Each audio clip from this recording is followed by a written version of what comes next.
का मापन कैसे किया जाता है। इससे पहले वाली वीडियो में हमने बात की कि इलेक्ट्रोड पोटेंशियल होता क्या है, ठीक। और इलेक्ट्रोड पोटेंशियल को निकालने के लिए हमें एक रेफरेंस इलेक्ट्रोड की आवश्यकता होती है, क्योंकि हमने कहा था कि जो सिंगल इलेक्ट्रोड है, चाहे वो ऑक्सीडेशन हाफ इलेक्ट्रोड हो या रिडक्शन इलेक्ट्रोड हो, उसका अकेले का पोटेंशियल कैलकुलेट करना पॉसिबल नहीं होता है।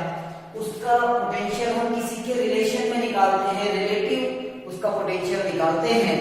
तो आईयूपीएसी ने हमें एपरेटस ऐसा दिया है जिसके सापेक्ष हम किसी दूसरे का पोटेंशियल निकालते हैं।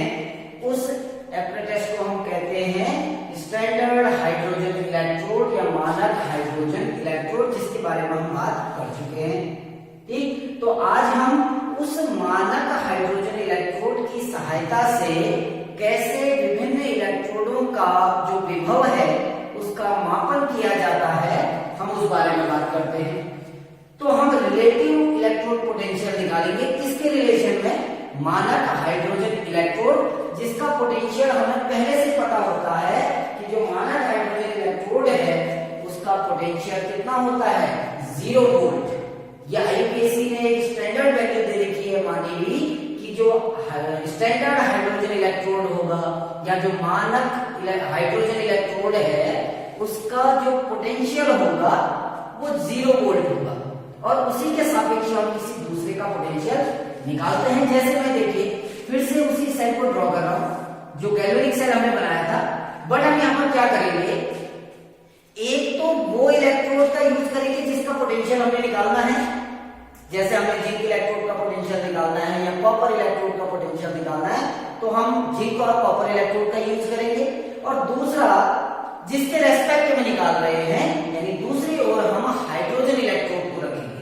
तो मैं फिर से वही एक गैल्वेनिक सेल का कंस्ट्रक्शन कर रहा हूं कि हमने एक कंटेनर लिया, इस कंटेनर में एक जिंक की रॉड डिप कर दी हमने, और जिंक की रॉड डिप किसमें की? इसी जिंक के इलेक्ट्रोलाइटिक सॉल्यूशन में, दैट मींस ZnSO4 सॉल्यूशन में हमने डिप कर दी, ठीक है। अब हमने करना क्या है कि दूसरी ओर हमने हाइड्रोजन इलेक्ट्रोड लेना है जिसको हम कहते हैं मानक हाइड्रोजन इलेक्ट्रोड। तो अब हम दूसरी ओर मानक हाइड्रोजन इलेक्ट्रोड लेंगे क्योंकि इसी के सापेक्ष हम इसका पोटेंशियल निकालेंगे, ठीक। तो हम दूसरी ओर मानक हाइड्रोजन इलेक्ट्रोड लेते हैं जिसका कंस्ट्रक्शन आपको मैं बता चुका हूं कि इसमें एक प्लेटिनम की फॉइल होती है और यहाँ हाइड्रोजन गैस पास की जाती है 1 atm प्रेशर पे।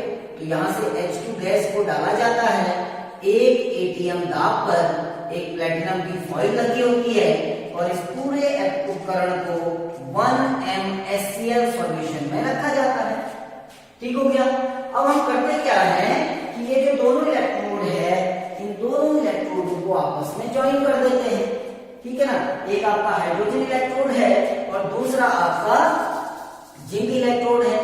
तो हम हाइड्रोजन इलेक्ट्रोड और जिंक इलेक्ट्रोड को आपस में जोड़ देते हैं, और जोड़ने के बाद एक वोल्ट मीटर इसमें लगा देते हैं बीच में। तो यहाँ से H2 गैस पास की जाएगी 1 atm पे, और इन दोनों इलेक्ट्रोडों को हम एक वोल्ट मीटर के थ्रू आपस में कनेक्ट कर देते हैं, ठीक। एक स्विच भी लगा देते हैं यहाँ पर। ये हमारा पूरा उपकरण तैयार हो चुका है। इसमें एक सॉल्ट ब्रिज लगा देते हैं जिसमें पोटेशियम क्लोराइड का पेस्ट भरा रहता है अगर अगर के साथ, ये हम पढ़ चुके हैं।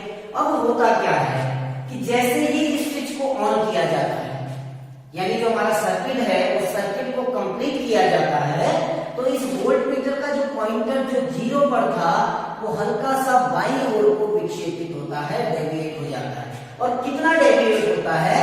0.76 वोल्ट। गौर से देखिएगा कैसे कैलकुलेट किया जाता है। तो जैसे ही हम स्विच को ऑन करते हैं तो वोल्ट मीटर में एक डेविएशन दिखाई देता है, वो डेविएशन लेफ्ट साइड को डेविएशन होता है, और कितने पॉइंट का डेविएशन होता है? 0.76 वोल्ट का। Got it? अब क्या होता है, ये 0.76 वोल्ट का डेविएशन हुआ, इसने हमें क्या बताया कि जो इलेक्ट्रिसिटी है, जो करंट है, वो इस हाइड्रोजन इलेक्ट्रोड से कहां की ओर फ्लो हो रहा है? जिंक की ओर। तो जो इलेक्ट्रॉन्स होंगे वो इसके अपोजिट डायरेक्शन में फ्लो होंगे, यानी इलेक्ट्रिसिटी अगर हाइड्रोजन इलेक्ट्रोड से जिंक इलेक्ट्रोड की ओर बह रही है तो इलेक्ट्रॉन आपके जिंक से कहां की ओर फ्लो होंगे? हाइड्रोजन की ओर। इसका मतलब क्या है कि इस जिंक से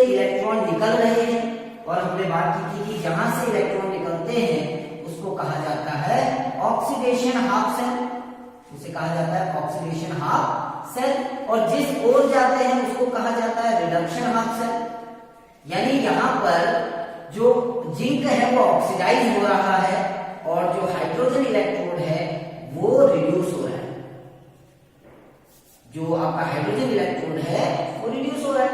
तो जब हम किसी सेल का पोटेंशियल निकालते हैं तो सेल का पोटेंशियल निकालने के लिए हम लोग क्या करते हैं, हमने कल एक फॉर्मूला लिखा था, E cell is equal to E of cathode, यानी reduction potential of cathode minus reduction potential of anode. ये तो है। अब ये ध्यान देना, ये जो वोल्ट मीटर में जो डेविएशन आ रहा है ये पूरे सेल का पोटेंशियल है, यानी ये ई सेल है।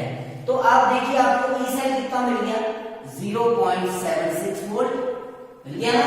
अब हमने करना क्या है, क्योंकि कैथोड क्या है आपका हाइड्रोजन, एनोड क्या है आपका जिंक, तो हम ये भी तो लिख सकते हैं E of Zn2 positive oblique Zn minus E H positive oblique H2, ये तो हो रहा है। और इसका पोटेंशियल हमें पता है, इसका पोटेंशियल कितना होता है, जो हाइड्रोजन है उसका जो पोटेंशियल होता है, सॉरी मैंने थोड़ा सा उल्टा लिख दिया, क्योंकि कैथोड आपका क्या है, कैथोड आपका है हाइड्रोजन, तो यहां पर आ जाएगा EH पॉजिटिव ऑब्लिक H2 और यहां आ जाएगा EZn2 पॉजिटिव ऑब्लिक Zn। ये तो होगा क्योंकि ये कैथोड है ये एनोड है, और हमें पता है कैथोड किसका है, हाइड्रोजन का, क्योंकि रिडक्शन कहां होता है, कैथोड पे। ये भी ध्यान देना हमने इसको कैथोड क्यों कहा, क्योंकि यहाँ रिडक्शन हो रहा है, और रिडक्शन कहां होता है, कैथोड पे। तो कैथोड किसका है, हाइड्रोजन का। एनोड किसका है, जिंक का, क्योंकि यहाँ ऑक्सीडेशन हो रहा है। तो हम इसको लिख सकते हैं E of hydrogen minus E of zinc. अब हमको हाइड्रोजन का पोटेंशियल पता है कितना होता है, 0.00 वोल्ट, ये तो होता है। तो हम क्या कर सकते हैं, देखिए 0.76 इज इक्वल टू इसका पोटेंशियल हमको पता है कितना होता है, 0 minus E of Zn2 positive oblique Zn। तो हम क्या लिख सकते हैं इसको, E of Zn2 positive oblique Zn is equal to minus 0.76 volt. तो जिंक का जो रिडक्शन पोटेंशियल होता है, जिंक का जो रिडक्शन पोटेंशियल है वो होता है माइनस 0.76। ठीक हो गया, समझ में आ गया होगा कि कैसे निकाला हमने कैथोड के पोटेंशियल में से एनोड का रिडक्शन पोटेंशियल माइनस कर दिया। अब कैथोड क्या है हमारा, हाइड्रोजन, एनोड क्या है हमारा, जिंक। तो कैथोड हाइड्रोजन है तो कैथोड का पोटेंशियल तो 0 हो गया। तो जो जिंक का पोटेंशियल होगा वो यही होगा, लेकिन माइनस साइन के साथ। ठीक, अब हम दूसरे का पोटेंशियल निकालते हैं। अगर हम जिंक के प्लेस में हम कॉपर का यूज करते हैं, देखिए आप इसको समझना, अगर हम जिंक के प्लेस पे अगर हम इसकी जगह पर किसका यूज करते हैं, कॉपर का, तो यहाँ इलेक्ट्रोलाइट क्या भरा जाएगा, CuSO4, यही तो है। अब ऑक्सीडेशन रिडक्शन का थोड़ा सा चेंज हो जाएगा, देखिए क्या होगा। अब वोल्टमीटर का जो पॉइंटर है, इनिशियली इस वोल्टमीटर का पोटेंशियल कहां पर होता है, 0 पे, 0 पॉइंट पर है। हमने एक सॉल्ट ब्रिज से भी जोड़ दिया है जिसमें पोटेशियम क्लोराइड भरा है। अब होता क्या है कि जब हम इस स्विच को ऑन करते हैं, हम इस स्विच को ऑन कर रहे हैं, तो इसमें हल्का सा डिफ्लेक्शन जो आता है वो राइट हैंड साइड को आता है। डिफ्लेक्शन कहां को आ रहा है, राइट हैंड साइड को। पिछले वाले में लेफ्ट हैंड साइड को पॉइंटर घूमा था, इसमें जो पॉइंटर घूमा वो राइट हैंड साइड को घूमा। जब राइट हैंड साइड को घूमा तो कितने पॉइंट के साथ घूमा, 0.34 वोल्ट। ये फिक्स वैल्यू है, ये मेरे द्वारा कोई एज्यूम की गई वैल्यू नहीं है, ये वैल्यूज आपकी फिक्स वैल्यू है। तो 0.34 पॉइंट का डिफ्लेक्शन दिखा टुवर्ड्स राइट हैंड साइड। अब क्या मतलब हुआ, देखो डिफ्लेक्शन का मतलब क्या है, क्योंकि डिफ्लेक्शन राइट हैंड साइड आ रहा है तो इलेक्ट्रिसिटी कहां को फ्लो हो रही है, जो इलेक्ट्रिसिटी है वो कॉपर से कहां की ओर को बह रही है, हाइड्रोजन की ओर को। और इलेक्ट्रॉन क्योंकि इसके अपोजिट डायरेक्शन में बहते हैं, हमको पता है, तो इलेक्ट्रॉन हाइड्रोजन से कहां की ओर को बहेंगे, कॉपर की ओर को। तो क्योंकि इलेक्ट्रॉन हाइड्रोजन से निकल रहे हैं तो हाइड्रोजन पर क्या हो रहा है, ऑक्सीडेशन हो रहा है। यानी ये क्या है आपका एनोड, ये क्या है आपका एनोड। और क्योंकि इलेक्ट्रॉन इस डायरेक्शन में आ रहे हैं तो यहाँ एक्सेप्ट किए जाएंगे। तो यहाँ कौन सी प्रोसेस हो रही है, रिडक्शन। और रिडक्शन कहां पर होता है, कैथोड पर रिडक्शन होता है, आपको पता है। यानी हमारा एनोड किसका है, हाइड्रोजन का, कैथोड किसका है, कॉपर का।